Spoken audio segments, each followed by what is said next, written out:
விளக்குகிறார்கள். கல் தோன்றி மண் தோன்றா. கேட்கும்போது இந்த தமிழங்க எப்பவுமே பீத்துவாங்க, ரொம்ப பெருமை பேசுவாங்க, என்னத்தையாவது பேசிட்டுருப்பாங்க. கால் தோன்றிச்சா, மண் தோன்றலையா? தோன்றல.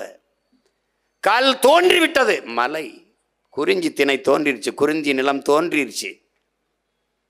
மண் தோன்றல, மண் மூன்றாவது நிலம், இரண்டாவது நிலம். முல்லையும் காடும் காடு சார்ந்த இடமும் முல்லை, மலையும் மலை சார்ந்த இடமும் குறிஞ்சி. ஏன் குறிஞ்சி? அங்கே குறிஞ்சி மலர்கள் நிறைந்திருப்பதால் அந்த நிலத்திற்கு பெயர் குறிஞ்சி என்று நமது முன்னோர்கள் சூட்டினார்கள். அந்த நிலத்தில் வாழ்ந்தவர்கள் குன்றவர்கள் என்று அழைக்கப்பட்டார்கள். குன்றில் வாழ்ந்ததால் குன்றவர்கள்.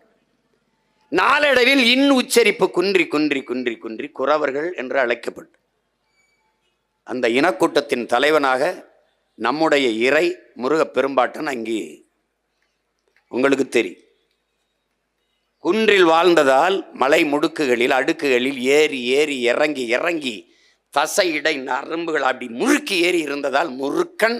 அதான் சொல்லுவான்ல, திருவிக்கா சொல்றாருல்ல நம்ம தாத்தா, முகிழ்க்கும் தசையிடை அரும்புவதே அழகுங்கிறான். அப்படி கட்ஸு ஆம்ஸு கிம்ஸ்லாம் அப்படி அப்படி வச்சிருக்கான் பாரு, அதான்டா அழகுங்கிறான். நீ ஆண் அழகன் போட்டியில் முகம் வெள்ளையா அழகா மீச முடியெல்லாம் வச்சிருக்கான அழகுன்னு தேர்வு பண்ணுறதில்ல. அப்படி ஆம்ஸை காட்டணும், அப்படி பூஜத்தை காட்டணும், அப்படி சிக்ஸ் பேக் காட்டணும், அப்போ தான் ஆண் அழகன் எடுக்கிறான். அந்த அழகன் தான் முருகன். அதனால தான் முருக்கன் முருகன், அதை முருகன் என்றால் அழகன் தான்.